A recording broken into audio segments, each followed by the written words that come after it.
Welcome students. जैसा कि आपको ध्यान है, इससे पहले हमने पिछले लेक्चर में यूनिट 4 का जो चैप्टर हमने स्टार्ट कर रखा है, नेटवर्क एनालिसिस टेक्निक्स, उसमें मैंने आपको सबसे पहले नेटवर्क डायग्राम कैसे बनाते हैं, फिर सीपी कैसे कैलकुलेट करते हैं। सीपी कैलकुलेट करने के दोनों मेथड मैंने आपको बताए थे, कंप्यूटेशन मेथड और एनालिटिकल मेथड। आज अपन इसी में नेटवर्क एनालिसिस टेक्निक में दो टेक्निक आपको बताई थी, क्रिटिकल पाथ मेथड सीपीएम और दूसरी part program evaluation and review technique. Program evaluation and review technique आज हम प्रारंभ करने जा रहे हैं, यानी कि कार्यक्रम मूल्यांकन व समीक्षा तकनीक। पार्ट का जो भी क्वेश्चन होगा उसमें टाइम तीन टाइप के होंगे, तीन प्रकार के टाइम होंगे। टीओ टाइम ऑप्टिमिस्टिक, आशावादी समानुमान, ये सबसे कम होता है, यानी कि कंडीशन हमारे फेवर में है अतः समय कम लगेगा। एक होता है टीपी टाइम पेसिमिस्टिक, निराशावादी समानुमान, यानी कि जो भी कंडीशन है वो प्रतिकूल है, एडवर्स है, अर्थात समय सबसे ज्यादा लगेगा। और एक होता है टाइम मोस्ट लाइकली, अनुकूलतम समानुमान, ये एवरेज या नॉर्मल टाइम होता है, तो इसमें एवरेज टाइम लगेगा। सामान्यतः काम पूरा होने में इतना ही समय लगेगा, इसको अपन बोलते हैं टाइम मोस्ट लाइकली। तो तीन प्रकार के टाइम दिए होंगे पार्ट के क्वेश्चन में। टाइम ऑप्टिमिस्टिक, आशावादी समय अनुमान, टाइम मोस्ट लाइकली, अनुकूलतम समय अनुमान, और टाइम पेसिमिस्टिक, निराशावादी समय अनुमान। सबसे पहले मैंने आपको बताया था, चाहे सीपीएम का क्वेश्चन हो चाहे पर्ट का सवाल हो, हमारा जो पहला स्टेप होता है वो नेटवर्क डायग्राम तैयार करना। नेटवर्क डायग्राम तैयार करने के लिए हमें टाइम और कॉस्ट चाहिए।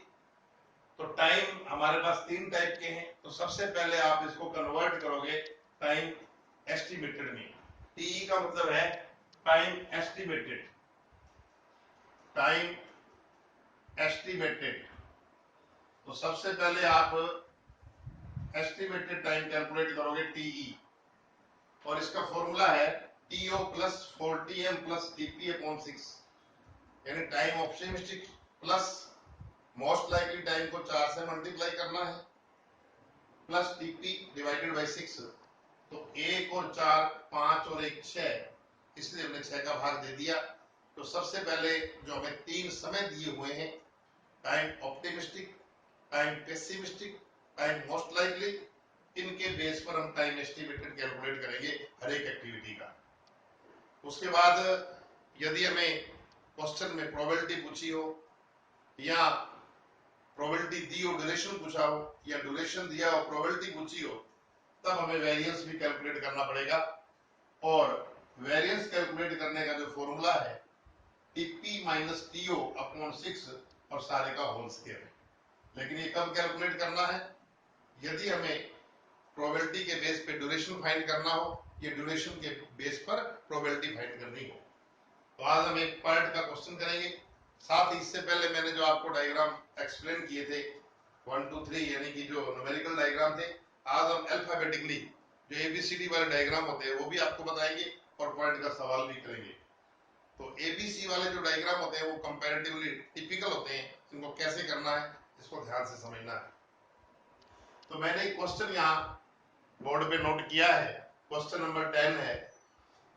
इसमें आपको एक्टिविटी दे रखी है ए बी सी डी ई और एफ। इससे पहले हमने जो क्वेश्चन करवाए थे उनमें एक्टिविटी दी होती थी 1 to 2, 1 to 3, 2 to 3, 3 to 4, इस टाइप से।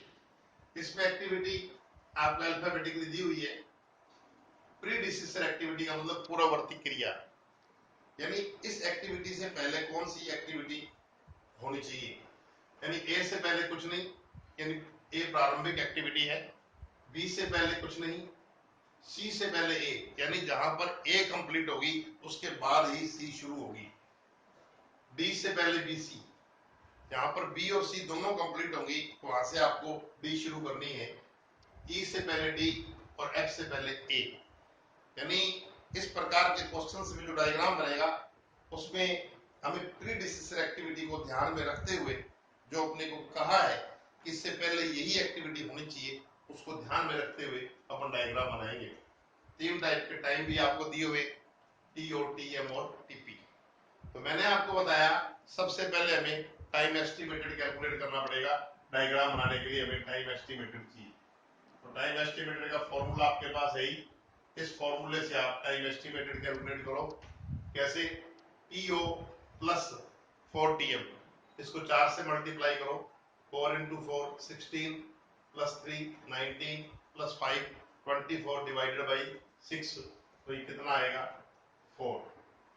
यानी आप इस प्रकार से फॉर्मूले से हर एक एक्टिविटी का टाइम एस्टिमेटेड कैलकुलेट करो।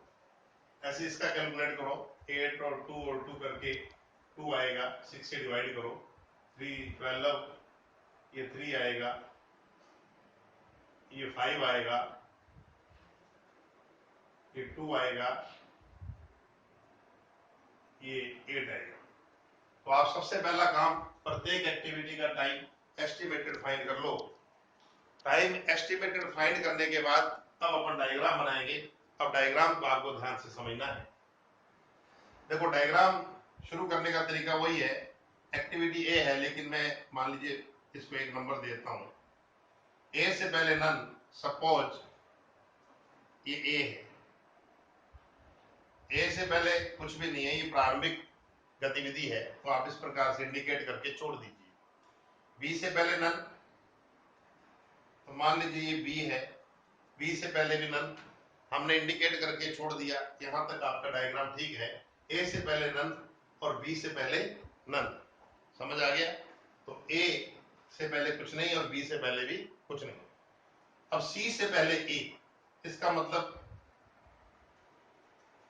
ए कंप्लीट करनी है और यहां से सी निकालनी है। नंबरिंग अपन बाद में कर देंगे। अब पता नहीं ये किधर जाएगी। एक बार मैंने मान लीजिए इसको इंडिकेट करके छोड़ दिया कि ये सी है।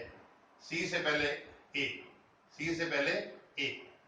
अब डी से पहले बी सी, इसका मतलब बी और सी को एक बिंदु पर मिलाइए और यहां से आप डी निकालिए। तो डी से पहले बी सी, डी से पहले बी सी, तो डी से पहले बी सी, इसका मतलब आप इसको यहां मिला दीजिए। डी से पहले बी सी, डी से पहले बी सी, इट मीन्स आप इसको यहां मिला सकते हो। डी से पहले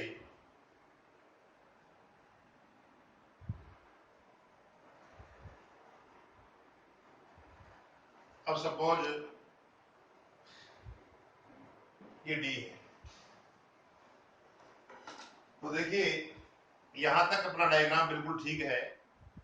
ए से पहले कुछ नहीं, बी से पहले कुछ नहीं, तो ए हमारी प्रारंभिक गतिविधि है, बी भी पहली एक्टिविटी है। सी से पहले ए, आप देखिए सी से पहले केवल ए है, ए ही चाहिए। डी से पहले बी सी, ये मान लीजिए डी है, डी से पहले बी भी आ रहा है और डी से पहले सी भी आ रहा है। अननेसेसरी डमी एक्टिविटी का यूज नहीं करना है। डी से पहले सी भी आ गया और डी से पहले बी भी आ गया। अब ई से पहले डी, अब मान लीजिए इसको मैं यहां कंप्लीट कर देता हूं।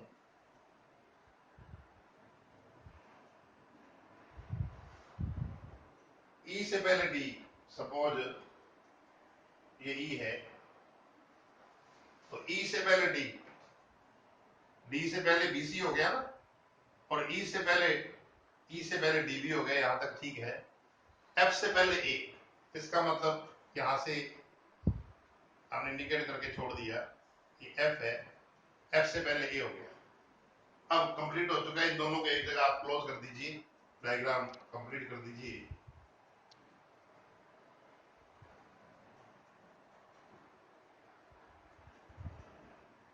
तो ये हमारा इस प्रकार से डायग्राम बनेगा। फिर जब बनाएंगे स्केल का यूज करते हुए आपको साफ सुंदर डायग्राम बनाना है।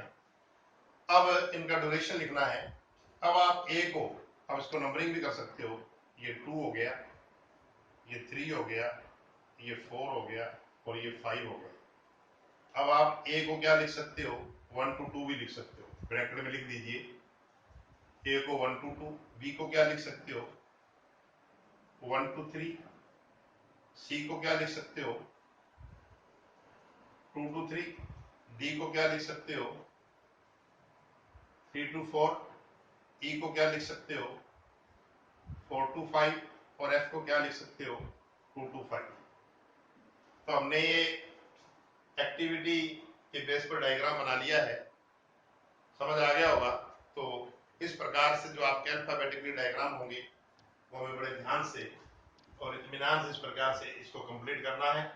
अब सीपी फाइंड करना है, तो सीपी फाइंड करने का तरीका वही है, आप वेरियस जो पाथ्स हैं वो आप लिखें, कौन कौन से रूट है 1 to 5, 1 to 5। इसका ड्यूरेशन फीड कर दीजिए, ए का ड्यूरेशन कितना है या 4 डेज है, बी का कितना है 2 है, सी का कितना है 3 है, डी का कितना है 5 है, ई का कितना है 2 है और एफ का कितना है 8 है।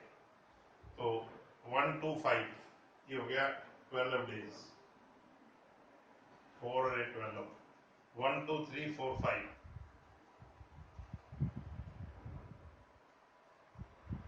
4 3 5 2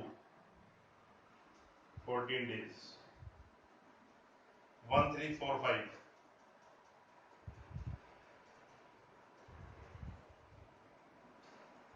9 days। अब इसमें जो लॉन्गेस्ट ड्यूरेशन पाथ है ये आपका सीपी है, ये सबसे लंबी अवधि का पथ है। तो आप इसको लिख सकते हो सीपी 1 2 3 4 5 इक्वल टू 14 डेज, या इसको यूं भी लिख सकते हो A C D E equal to 14 days, ये आपका सीपी है। तो इस प्रकार से आपको सीपी निकालना है। अब सीपी को आप डार्क कर दीजिए डबल लाइन के द्वारा,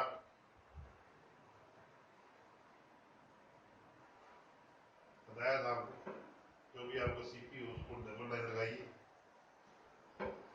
डार्क कर दीजिए।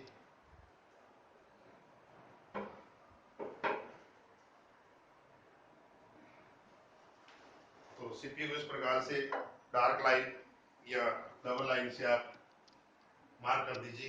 तो इसमें क्या क्या पूछा था आपसे, इसमें पहला पॉइंट तो यही था, डायग्राम द प्रोजेक्ट, डायग्राम बन चुका है, and indicate the critical path, critical path को हम इंडिकेट कर चुके हैं। ये क्रिटिकल पाथ है A C D E 14 days, और क्रिटिकल एक्टिविटी क्या हुई ए सी डी और ई, ये क्रिटिकल एक्टिविटीज हैं। What is the expected time to complete the project, काम पूरा होने का एक्सपेक्टेड टाइम क्या है 14 डेज, ये भी आ चुका है। Third point, what is the probability that the project will be completed in 14 days और लेस, इस बात की क्या प्रोबेबिलिटी है कि काम 14 दिन या इससे कम दिन में पूरा होगा। तो 14 डेज और लेस की प्रोबेबिलिटी पूछी है।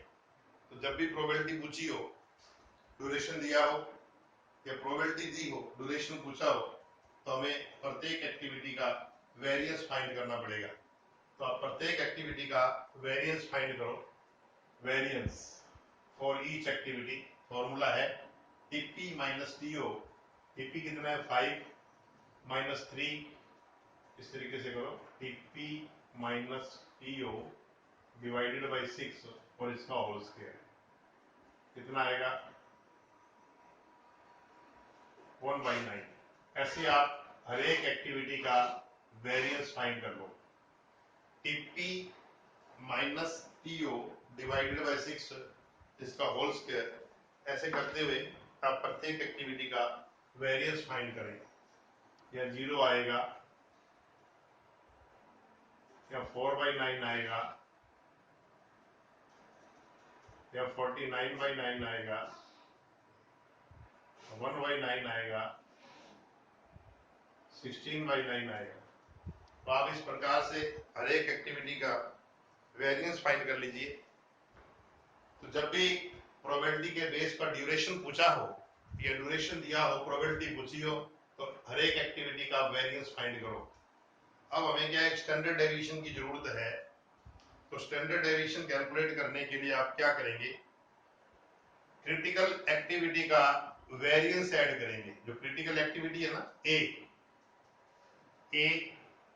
फिर सी फिर डी और फिर ई, इन वेरिएंस को ऐड करो। 1/9 प्लस 4/9 प्लस 49/9 प्लस 1/9 और इसका रूट कर दो, ये स्टैंडर्ड डेविएशन आ जाएगा, क्योंकि वेरिएंस है ही, रूट कर देंगे तो स्टैंडर्ड डेविएशन आ जाएगा। तो 55/9 इसका रूट करो तो ये आएगा, रूट करके जब आप वेरिएंस फाइंड करोगे तो ये 2.47 आ जाएगा, 2.47 ये वेरिएंस आ जाएगा। समझ आ गया यहाँ तक?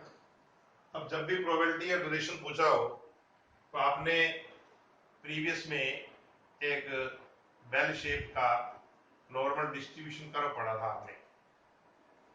नॉर्मल डिस्ट्रीब्यूशन कर्व, यहाँ पर सेंटर होता है इसका, ये मीन होता है, और इसमें मैंने आपको बताया था जेड वैल्यू फाइंड किया करते हैं X minus mean upon standard deviation करके। X minus mean upon standard deviation करके पहले जेड वैल्यू फाइंड करेंगे, फिर जेड से एरिया या प्रोबेबिलिटी फाइंड करेंगे। तो इसमें पूछा है फर्स्ट पॉइंट में 14 डेज और लेस। देखो जो सीपी का ड्यूरेशन होता है वही मीन होता है।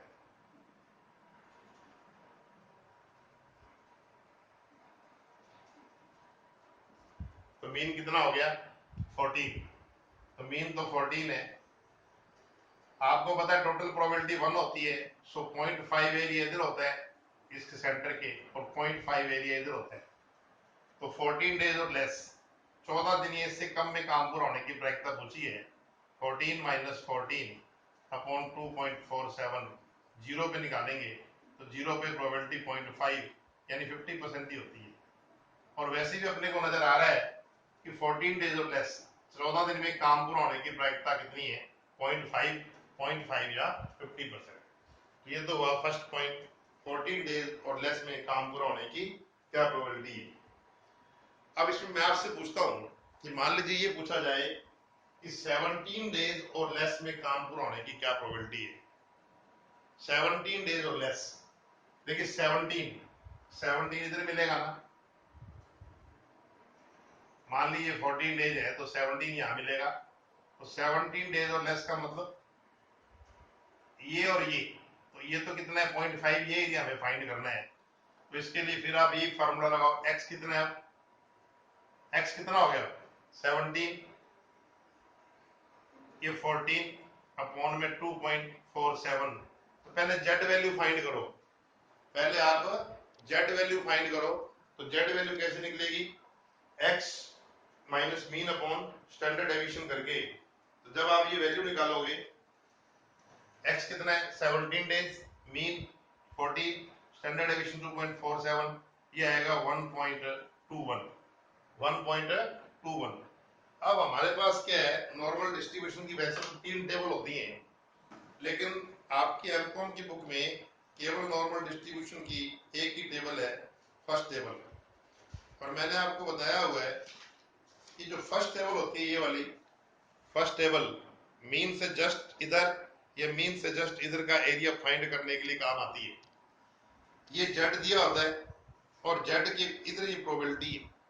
तो जेड वैल्यू कितनी फाइंड की हमने 1.21, तो 1.2 यहां मिलेगा और 1.21 इसके अंदर देखिए आप, तो 1.2 का 1 में ये आ रहा है 0.3869, कितना आ रहा है 0.3869।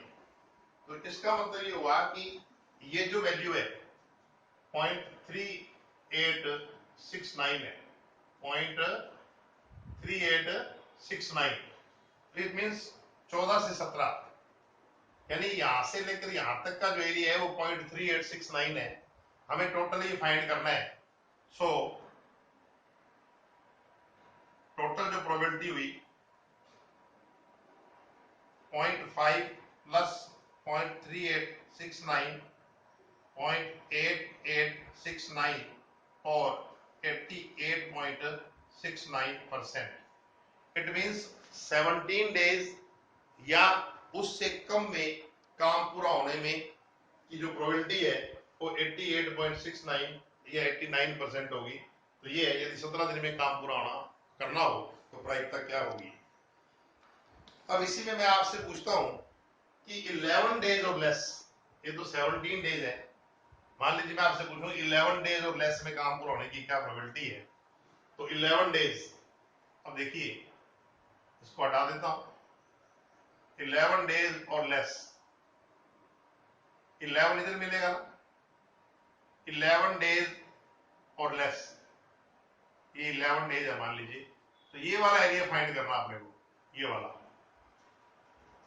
अपने को यहां क्या कर देना है, 11 कर देना, वैल्यू वही आएगी, माइनस में हो जाएगी, x 11 हो गया, मीन वही 14 है, स्टैंडर्ड डेविएशन वही है, माइनस का 1.21, माइनस का मतलब इधर का एरिया, प्लस का मतलब उधर का एरिया, और इससे कोई फर्क नहीं पड़ेगा, 1.21 पे प्रोबेबिलिटी वही आएगी, कितनी आई थी 0.3869, ये वाला एरिया आएगा, लेकिन ये क्योंकि जो फर्स्ट टेबल है वो मीन से जस्ट लेफ्ट और मीन से जस्ट राइट का एरिया इंडिकेट करती है, तो ये वाला एरिया आ गया 0.3869, हमें चाहिए ये वाला, टोटल कितना है 0.5, सो प्रोबेबिलिटी, अब जब हम प्रोबेबिलिटी निकालेंगे 11 डेज की, तो 0.5 माइनस 0.3869, तो ये आएगा 0.1131, एक्चुअल में ये एरिया बचा 0.1131 और 11.31%, तो 11 डेज और इससे लेस में काम पूरा होने की प्रोबेबिलिटी क्या आएगी 11.31%, क्लियर। तो ये अलग अलग ड्यूरेशन पे प्रोबेबिलिटी फाइंड करनी हो तो इस प्रकार से फाइंड करेंगे, यानी कि 14 डेज में काम पूरा करना हो तो प्रोबेबिलिटी क्या होगी, 14 डेज मीन है उस पर 50% आएगी, सीपी का ड्यूरेशन है 17 डेज में मीन से जस्ट इधर आगे और बढ़ गए, तो 17 डेज का मतलब यहां से लेकर यहां तक एरिया फाइंड करना था, 11 डेज शुरू वाला करना है, तो लेकिन जो हमारी फर्स्ट टेबल है, जो जेड वैल्यू से हम प्रोबेबिलिटी फाइंड करते हैं, वो मीन से जस्ट राइट और मीन से जस्ट लेफ्ट का एरिया या प्रोबेबिलिटी बताएगी, तो समझ आ गया होगा सबको। अब इसमें एक पॉइंट और है, what duration has 95% probability of completion, यानी 95% प्रोबेबिलिटी पर काम पूरा होने में कितने दिन लगेंगे। अब प्रोबेबिलिटी गिवन है, अब अपने को प्रोबेबिलिटी गिवन है, प्रोबेबिलिटी दी हुई है, प्रोबेबिलिटी गिवन कितनी है 95%, 95% का मतलब 95/100 का मतलब 0.95 हो गया, 0.95। अब देखिए 0.95 का मतलब क्या है, आपको मैंने अभी बताया था कि ये जो नॉर्मल डिस्ट्रीब्यूशन कर्व है इसमें 0.5 एरिया इधर है और 0.5 इधर है, तो 0.95 का मतलब 0.5 और ये इधर वाला 0.45, ये हो गया ना। तो ये चीज हमें फाइंड करनी है, ये एक्स वैल्यू फाइंड करनी है, कहने का मतलब प्रोबेबिलिटी तो हमारे पास है यहां से लेकर यहां तक 95% हो गया ना, 0.5 by 95% का मतलब 95/100 0.95, 0.95 का मतलब 0.5 प्लस 0.45, 0.5 प्लस 0.95 का मतलब हो गया 0.5 प्लस 0.45। अब पहले तो हमने जेड से प्रोबेबिलिटी फाइंड की थी, जेड से प्रोबेबिलिटी, अब हमें प्रोबेबिलिटी से जेड फाइंड करना है, प्रोबेबिलिटी से जेड फाइंड करना है, तो देखिए 0.95, अभी तो जेड से हमने प्रोबेबिलिटी फाइंड की, अब 0.95 का मतलब ये प्रोबेबिलिटी है, तो 0.95 इसके अंदर चेक करेंगे हम, तो जो भी 0.45 आपको मिले नियर बाई 0.45 के, तो 0.4495 है और 0.4505 है, दो वैल्यू हमें मिली इसके नजदीक, एक तो 0.4495 नियर बाई ढूंढनी है, एक 0.4505, इसको लेते हैं तो वैल्यू बनती है 1.64, 1.64, इसको लेते हैं तो पॉइंट, जेड वैल्यू फाइंड करनी है एक्चुअली,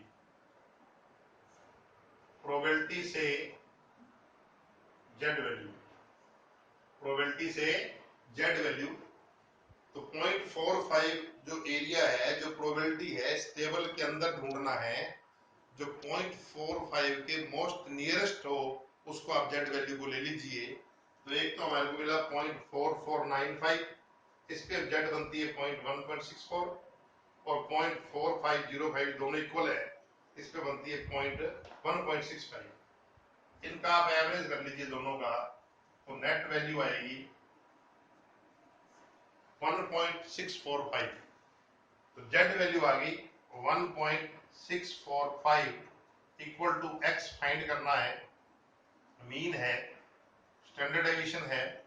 अब क्रॉस मल्टीप्लाई कर दीजिए आप, 1.645 इंटू 2.47, ये माइनस के इधर आके प्लस हो जाएगा, इक्वल टू एक्स। तो इसको मल्टीप्लाई कीजिए, इसमें ऐड कर दीजिए और एक्स की वैल्यू आ जाएगी। तो एक्स का मतलब 95% प्रोबेबिलिटी पे ड्यूरेशन आ जाएगा। तो 95% प्रोबेबिलिटी पे जब आप ड्यूरेशन फाइंड करोगे, 95% प्रोबेबिलिटी पे ड्यूरेशन, तो ये आपका आएगा 18.06 और 18 डेज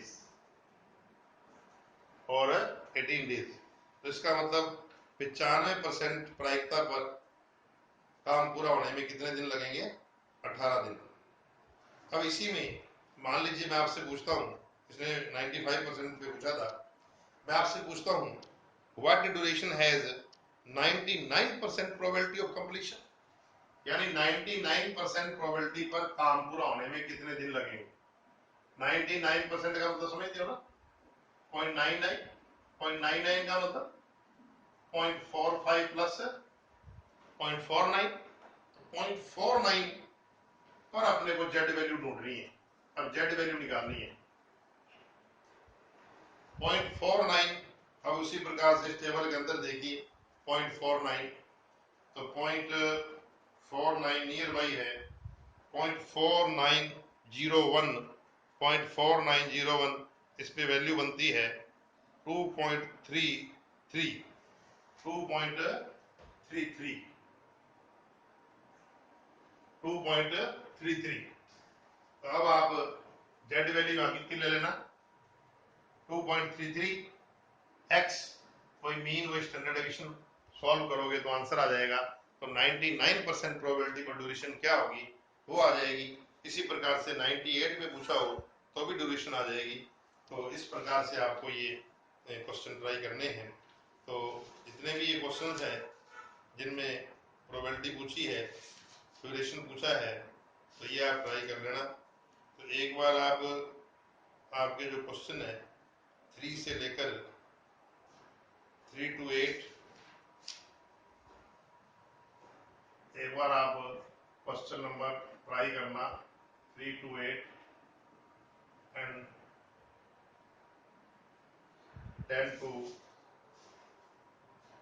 10 से लेकर